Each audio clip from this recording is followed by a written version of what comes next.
PTB Mineiro discute as perspectivas do partido para as eleições de 2018. Nesta quinta-feira, o presidente nacional da legenda, Roberto Jefferson, veio a Belo Horizonte para participar dos debates. E é ele que conversa comigo hoje sobre o partido e também sobre o cenário político nacional. Bem-vindo. Prazer revê-la, Vivian. Prazer é todo meu. Já estive aqui há algum tempo atrás sendo entrevistado por você. Verdade, tem tempo, mas muito bom que o senhor voltou. Mas não esqueci de você. Obrigada por vir. A crise política nacional se arrasta há 2 anos, né? Há mais de 2 anos, na verdade. Afeta muito os partidos, as lideranças partidárias, né? Nós temos aí um desgaste muito forte, tanto dos partidos quanto das lideranças, de forma bastante generalizada. Como é que é a análise que o senhor faz desse cenário, levando-se em conta que nós estamos em ano pré-eleitoral? Quem passar ileso nessas denúncias da Lava Jato e das operações que são similares, tem outros nomes, mas essa Lava Jato foi a que eu decorei o apelido, o nome, estará reeleito sem problema no que vem. O que é passar ileso? Porque muita gente é denunciada. Mas quem for, depois da denúncia, absolvido, ou a denúncia não for aceita, que alguém da justiça disser que é inocente, eu falei, você é inocente, está inocentado. Como recentemente eu vi um processo aí ligado a Furnas, que foi arquivado por absoluta falta de prova contra o senador Aécio Neves, quer dizer, ele sai forte de uma situação que parecia no início delicada. Está eleito, ou reeleito, estará reeleito. O presidente Temer enfrentou uma denúncia, um pedido do Ministério Público Federal, da Procuradoria, para que a Câmara desse licença ao Supremo de aceitar o inquérito dele. É uma situação emblemática. O senhor acha que o Temer não se coloca como candidato, mas o senhor acha que ele sairia ileso para uma eleição ano que vem, por causa desse desgaste com essas denúncias? Como é que o senhor enxerga isso? É possível sair ileso? Eu penso que ele não é mais menino. Eu penso que o presidente Temer tem uns 76 anos, 77, por aí, não é? 75, 77 anos. E sofreu muito, está sofrendo muito. Afinal de contas, ele era o vice da Dilma. A Dilma foi impedida, sofreu impeachment e ele assumiu o desgaste do PT. O desgaste que ele vive é o desgaste do governo da Dilma. Quem plantou essa crise econômica de desemprego, de inflação, de juros altos, de falência de empresas, foi o governo do PT. Mas ele era o vice, foi eleito junto. Então ele tem o desgaste disso. Não creio que ele tenha condições de se eleger ano que vem. Uhum. Eu digo de forma emblemática, pensando em todas, porque o senhor disse que acha que é possível chegar numa eleição, o senhor fez referência ao senador Aécio Neves, né? Eu vi pesquisa do senador. Até porque ele tem outros tantos processos. Sim, mas né? eu vi pesquisa aqui em Minas, do último fim de semana. Ele lidera com folga para governador, o senador Aécio Neves, e lidera com folga para o Senado.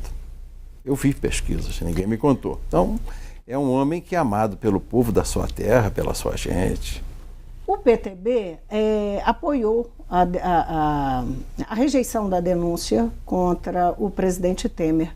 O senhor acredita que o partido sofreu algum desgaste? Não, eu mesmo liderei isso. Eu, de público, liderei. Não há preocupação de desgaste com isso? Não, porque o povo viu que aquela denúncia não tinha fundamento. Ela não era verdadeira, era uma denúncia política. Mas o presidente ele é tão impopular. Isso sim, mas daí você chamar um impopular de desonesto, impopular é impopular. Mas dizer que a pessoa é desonesta sem provar, muito grave. Eu não posso acusar alguém de desonestidade por ilações, por conclusões que interessam a minha posição num futuro cenário político. Eu não posso fazer isso, é leviandade. Mesmo que seja só a aceitação de uma denúncia. A denúncia é leviana. Leviana. Eu estava em Portugal, eu fui com a Ana Lúcia, minha mulher, a Portugal, porque eu sou devoto de Nossa Senhora de Fátima. e fui para o centenário dela. Logo depois saí e fui para Lisboa. Quando eu cheguei em Lisboa, no hotel, a minha assessoria de imprensa no PTB Nacional me passou aquela gravação. Gravaram, o Joesley gravou o presidente. Falei, me passa a gravação. Isso em Lisboa. Logo que tinha acontecido, a mídia nacional toda, ele vai renunciar, o Temer vai renunciar, agora ele cai, aquele barulho. Aí eu sentei e ouvi uma vez. A minha formação, Vivian, é de advogado criminalista. Então eu fui ouvi uma vez, 2 vezes, 3 vezes, 4 vezes. Falei, essa prova está truncada, ela está obtida de meio ilegal, ela não tem autorização judicial para ser feita, é produzida contra o presidente da República, a instituição nacional. E cheira a edição, está tão truncado que me parece editada. Mas esse negócio de gravar presidente já caiu, já foi banalizado, né? Mas virou uma bagunça, né? Mas olha, aí o Estadão me ligou. Eu estava lá, me liga, a agência Estadão, eu falei, é uma indecência essa denúncia. E esse Joesley, esse bandido, especulou contra a moeda nacional. Ele comprou dólar ontem a preço aviltado, ele está comprando dólar, porque vai explodir o dólar e vai jogar no chão as bolsas, todas no Brasil. Não deu outra. Ele fez isso com o dólar e fez isso com as ações dele. Ele vendeu ações dele na alta para recomprar na baixa. E o dinheiro que permitiu a ele fazer essa operação foi o que ele ganhou na diferença do dólar. Ele comprou um dólar mais barato e o dólar explodiu, passou de R$4. Quer dizer, ele especulou contra o Tesouro Nacional. Na América, estava na chave, preso. Agora, Aí o que acontece? O procurador manda ele de volta para Nova York, nem tornozeleira botou no carro. Agora, o que pega um pouco na situação do presidente Temer tem muito a ver também com a circunstância, não é? O presidente recebeu um grande empresário num horário bastante discutível, assim, surpreendente, fora de agenda, sem que ninguém visse, na casa dele. Isso tudo também criou aí muita suspeita sobre esse encontro, né? Para além, inclusive, do que foi dito ou não foi dito. Eu ouvi a fita e o presidente, em momento nenhum, diz nada que o comprometa. O cara foi lá, pediu 10 vezes a audiência, insistiu. Ele recebeu. O cara foi industriado. Não foi uma audiência, né? E foi industriado para fazer aquela gravação pelo Ministério Público Federal. Não o Ministério Público, pelo Procurador-Geral da República. Não vou julgar todos por um. Ele mandou, ele fez. E aquele papel horroroso. Vivian, um negócio armado do pior gabarito. Agora, a Lava Jato, ela explicitou mas que não é a Lava Jato. Corrupção... Isso não é Lava Jato. Não é Lava Jato, mas ela está dentro desse bojo. Não, porque tem gente no Supremo querendo acabar com a Lava Jato. Mas a Lava Jato, retomando, não é Lava Jato. Não, a Lava Jato é Moro. Essa está dando um show de bom senso. Não, a Lava Jato está no Supremo também, mas a JBS não estava dentro das investigações da Lava Jato. Mas a Lava Jato, ela explicitou uma corrupção político-empresarial que está muito além do que foi o mensalão. Muitos passos além do que foi o mensalão. O senhor acha que isso espantou o judiciário e a imprensa? Ou o judiciário e a imprensa, de fato, já sabiam, só não tinham como mostrar isso de uma forma mais concreta? O judiciário talvez não soubesse, porque o judiciário não tem atividade política, não tem essa relação política. Mas o grosso da imprensa, lá no Rio de Janeiro, sabia. O pessoal da imprensa sabia. Desconfiava, recebe esses ruídos na orelha, né? A imprensa sabia, já vinha denunciando. O caso do mensalão ficou muito circunscrito ao PT, ao partido. E a imprensa já vinha investigando e denunciando. A Lava Jato, ela pega um leque de partidos, ela atinge o sistema partidário praticamente como um todo. Mas repare que isso foi feito com a imprensa e o judiciário. Essa investigação é feita na imprensa, então a imprensa foi descobrindo. ela não parte de uma denúncia política, essa Lava Jato. Por isso ela é sólida. Ela é uma denúncia de imprensa que mais ou menos tinha essa informação e exponenciou, e é uma investigação que entra a Polícia Federal, o Ministério Público Federal, um juiz federal. Então, ela não é política, não é uma CPI, porque aí poderia ser política, não é uma coisa séria, feita por homens sérios com objetivos sérios. Uma crítica que se faz à Operação Lava Jato, em muitos momentos, seja principalmente no âmbito do Paraná, é que há um desrespeito atropela-se o Estado de Direito, né? As garantias individuais. O senhor, como criminalista, acredita nisso? Acha que isso acontece? Não. Que há momentos em que eu não vi ninguém ser torturado, não ouvi dizer que houve tortura, violência, que ninguém ficou acordado com a luz acesa no rosto, para não dormir e depois quebrar a resistência. Prisão para obter delação é uma das questões que... A prisão é para garantia da ordem social e para boa instrução criminal. Eu estava assistindo ontem na televisão, num processo do Rio de Janeiro, assim, ligado a empresários da área de transporte, FETransport. Tinha um presidente da FETransport, não sei se é FETransport, penso que é. Foi preso em Santa Catarina. Ele está ameaçando testemunhas.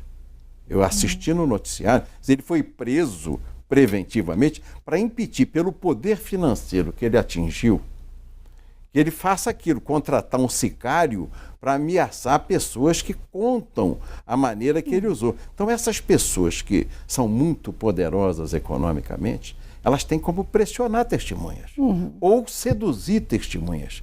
E a justiça agiu preventivamente. Eu não vi nenhum abuso de poder. Te confesso que não vi nenhum abuso de poder. É direito de defesa espernear. Está todo mundo esperneando. Meu cliente é uma vítima. Ele só corrompeu com 10 bilhões de reais. Por que ele está preso? Jesus do céu, o cara rouba um pãozinho e não vai preso. O cara que saca 10 bilhões do tesouro e distribui não quer ser preso, não? Agora, Roberto, o eleitor, ele... Se ele já tinha uma resistência grande aos políticos e aos partidos, a Operação Lava Jato e esses 3 anos de inquéritos, de denúncias e tal, tornou essa relação ainda mais complicada. E essa é uma preocupação, inclusive, que é traduzida na reforma política, na tentativa de reforma política no Congresso Nacional, apesar de que a reforma também está tentando atender outros interesses dos parlamentares. Eu queria a sua opinião sobre essa tentativa, se ela é a tentativa correta, e alguns pontos da reforma que estão lá na pauta. Um deles é o distritão, o voto distritão, né? O outro, a questão do fundo, que não há consenso, já foi afastada a possibilidade do valor do fundo, que seria de mais de 3 bi, né? E também o fim das coligações proporcionais. Como é que é a sua visão como presidente de partido e um ex-parlamentar extremamente experiente? Como é que funcionaria isso? Ô Vivian, quem fez essa bagunça na legislação eleitoral que está levando de afogadilho o Congresso a fazer essa mini-reforma? Quem fez essa bagunça? Pensa no cara. Judiciário. Foi o Supremo Tribunal Federal. Quem é que acabou com a cláusula de barreira moralizadora? E quando acabou com a cláusula de barreira, nós tínhamos 8 partidos no Brasil. Quem é que acabou? O Supremo disse que era inconstitucional. Você, na época que o PT mandava, a esquerda mandava, PCdoB, PSOL, que eles não conseguiam, não sobreviveriam, especialmente os partidos menores de esquerda. A cláusula de barreira que exigia 3%. Quem jogou no chão a cláusula de barreira? O Supremo. Aí todo mundo inventou partido. Quem acabou com a fidelidade partidária? Se o deputado trocasse de partido, era caçado. Quem que acabou? Não, tem que ter, sim, pode sair do partido e levando o tempo de televisão e o fundo partidário. Quem é que inventou isso? Foi o parlamento? Foi o Supremo Tribunal Federal. Quem é que acabou com o financiamento, que o Brasil conhece desde que nós temos a democracia? O financiamento empresarial. Foi a OAB, que estava dominada pelo PT na época, financiamento público. que é uma imoralidade o financiamento público. É um escândalo. Todo mundo quer dinheiro da viúva, do dinheiro do imposto, do dinheiro do remédio, do leito do velho no hospital, para pagar campanha. Quem é que jogou no chão isso? Foi o Supremo. E o que botou no lugar? Nada. Gerou a crise. O que está fazendo agora o Congresso? Tentando corrigir uma bagunça que a Justiça fez. Se meteu a legislar, né, que agora é um ativismo judicial monstruoso. E gerou essa confusão para o Brasil. Agora está todo mundo escondido atrás da toca. Eu vejo lá o ministro Barroso, especialista em eleição. Ministro Barroso, o senhor já foi candidato a vereador? Já foi candidato a deputado, a senador, a governador, a prefeito? Não, especialista em eleição. O homem que é professor de Direito da UERJ. Especialista em eleição. Especialista em quê? Ele já botou a mão no doente? Não, eu sou especialista em doença cardíaca. Mas o senhor é médico? Não. Já tratou de um direito? Mas eu sou especialista, eu estudo. O que o senhor acha que é a melhor opção? Tem lá o voto distritão, mas tem um debate sobre distrital misto. O distritão eu sou contra, acho um absurdo. Você vai transformar o Brasil numa república unitária. O distritão, cada um é dono do seu mandato. Não tem partido nem base. Eu, Roberto Jefferson, sempre fui um político de base. Eu sempre tive base municipal, vereador e prefeito comigo, base, lastro. Fui eleito 6 vezes deputado federal com lastro, com os meus companheiros prefeitos e vereadores. Petrópolis, Paraíba do Sul, Três Rios, Comendador Levi Gasparian, onde eu resido, aqui vizinho de Minas, ali do lado de Santana do Deserto, do lado de Minas. Atravessou a ponte, eu chego em Minas Gerais. É o último município do estado do Rio, na BR-40, antes de Minas. Eu sou contra porque o deputado não terá mais vínculo com o prefeito e o vereador. Ele é distritão, basta ele ter o financiamento público e o poder federal. Você faz uma república unitária. Acaba com o municipalismo. É só para quem está em casa entender o candidato que o distrito dele passa a ser o estado inteiro. Estado todo. E ele é candidato dele mesmo, com financiamento público. Então, ele vai se eleger... É questão de fragilizar os partidos, ele é mais importante. E a relação com os prefeitos e os vereadores. Ele vai se eleger no sul de Minas, na outra eleição ele já tem financiamento público, ele migra para o norte de Minas, depois ele... Por que estão defendendo o distritão? É a maneira de sobreviver a essa crise. O distritão é uma maneira do parlamentar sobreviver a essa crise. Mas eu entendo que isso... O parlamentar que está lá, que tem mandato... Todo mundo que está com medo. Sabe qual foi a... Eu ontem, essa semana, em Brasília, eu falei para 800 vereadores da União de Vereadores do Brasil, a UVB, sobre reforma eleitoral, lá em Brasília. Fui lá falar, 800 vereadores, estava conversando com eles. E eles têm a nítida sensação que isso vai haver. Eles sabem. E me disseram o seguinte... Que vai passar o distritão? Não, que se o distritão vier, nós vamos ter uma bancada federal eleita sem vínculo com os municípios, que vai aumentar a dependência do prefeito, do cidadão municipal, em relação a Brasília. Eu penso que não, essa coisa não vai. Mas o que eu quero te falar, Vivian? O que eu quero te falar? Você sabe qual foi a renovação das câmaras de vereadores, a média nacional? 75%. Eu não sabia, fui saber lá no Congresso da União de Vereadores do Brasil. 75%. A Câmara não vai escapar disso. Esse é o prefácio. Então a tentativa é barrar essa Sim, o distritão é para tentar barrar. Uhum. E o senhor é a favor do quê? Distrital misto. Eu penso que é o mais democrático. Metade da bancada federal eleita no vínculo com o seu município, com os seus vereadores, com os seus prefeitos, e a metade vem no voto de opinião. Isso você renova, porque eles querem a renovação. E aí os distritos são distritos que o TSE teria que fazer aí a Justiça Eleitoral, a Justiça Eleitoral e o IBGE, né? Isso aí, mais a classe política que vai ter que influir nesse processo também. Vamos falar um pouquinho de Minas Gerais, né? Que o senhor está aqui para, enfim, uma reunião do partido do PTB Mineiro. E o PTB Mineiro está convidando o ex-deputado, já foi anunciado, o ex-deputado Diniz Pinheiro, que é ex-presidente da Assembleia, para se filiar ao PTB e para disputar o governo do Estado. Qual é a perspectiva, né, com essa decisão de fazer esse convite, qual que é a perspectiva do PTB mineiro? O PTB mineiro vai sair da sombra do PSDB, enfim, foram muitos anos numa aliança que o PTB fazia um papel de coadjuvante, o PSDB liderava um grupo político. Isso tem a ver com esse convite tem a ver com uma decisão nesse sentido? Não de ruptura. Não de ruptura. Nós precisamos ter quadros credenciados, nós queremos crescer. Para você deixar de ser coadjuvante, tem que estudar mais para fazer o papel principal, se qualificar mais, melhorar mais. Eu, por exemplo, fiquei encantado quando você me disse o seu nome, Viviane. Você fez o N com a língua no alvéolo, fez o N perfeito foneticamente, porque você se qualificou, você procura melhorar sempre. E nós temos que fazer esse papel, nós temos que nos qualificar.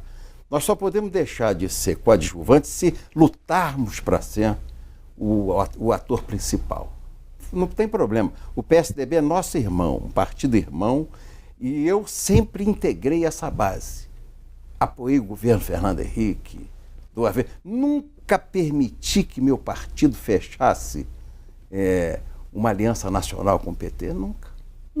Isso também não teria a ver com ser mais confortável não ter uma aliança direta com o senador Aécio Neves nesse momento em que ele enfrenta porque eu digo de pleno peito aqui, se ele vier candidato ao governo do Estado, pode ter nosso apoio.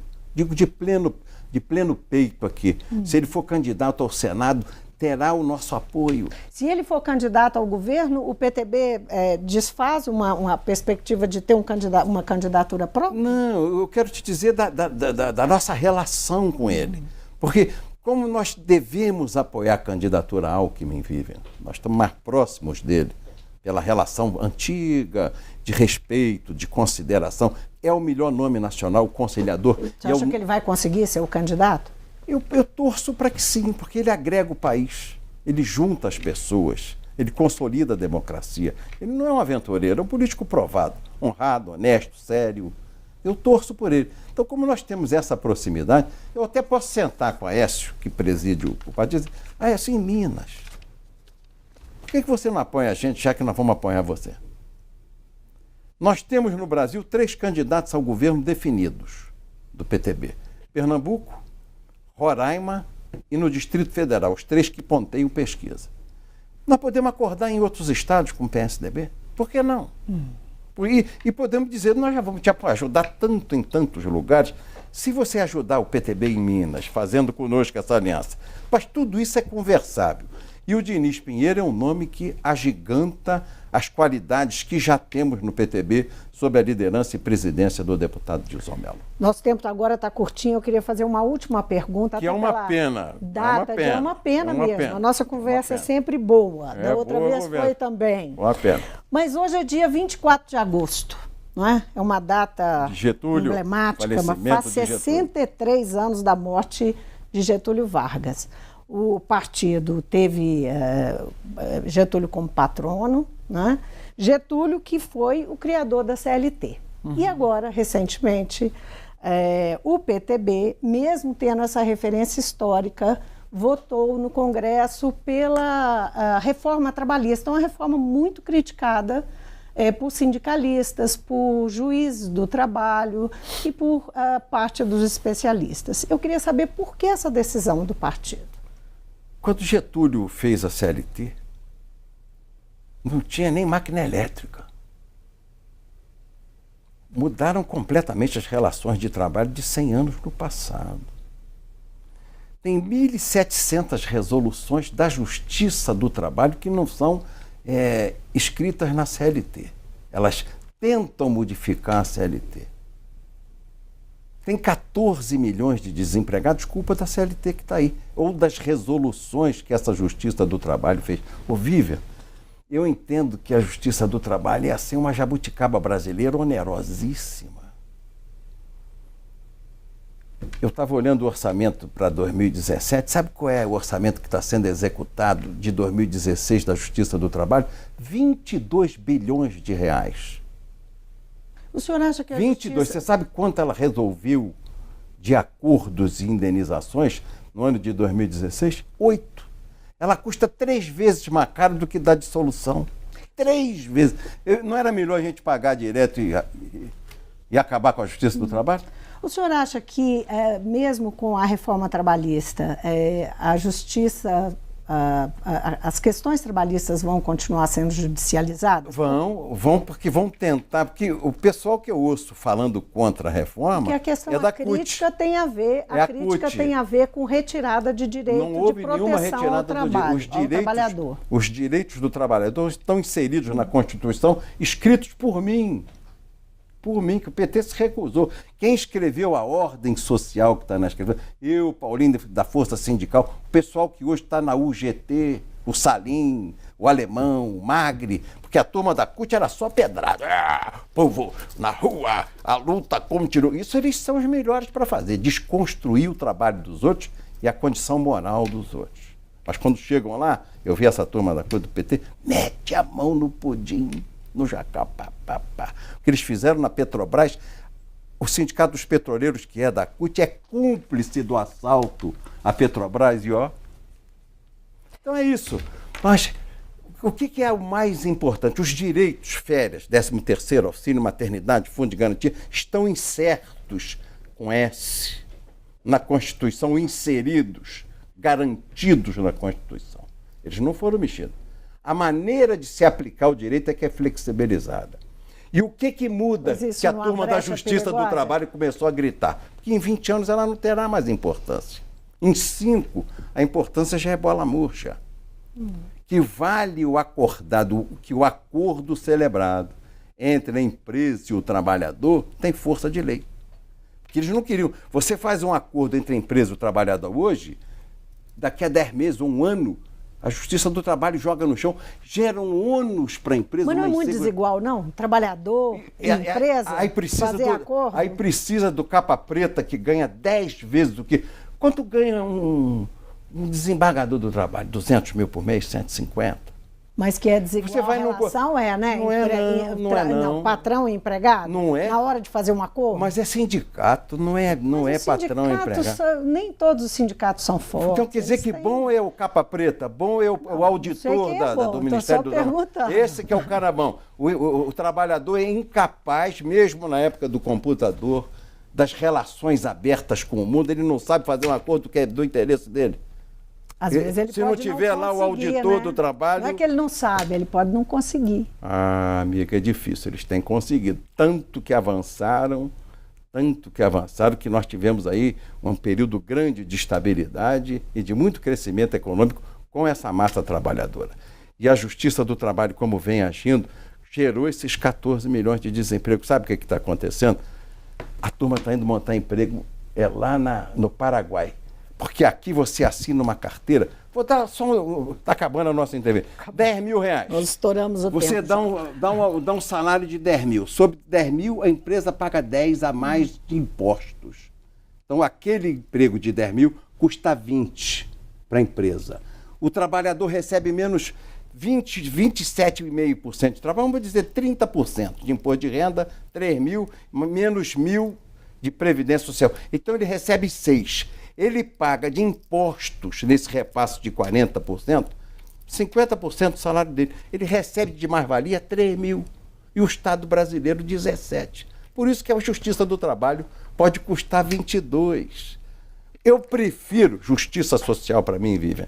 É dinheiro no bolso do trabalhador. Deixa ele escolher o caminho dele sem a tutela de ninguém. Ele tem o dinheiro no bolso. Dá o salário de 15 para ele. Paga 30%, como está fazendo o Paraguai, de encargos sociais e dá 15 de salário.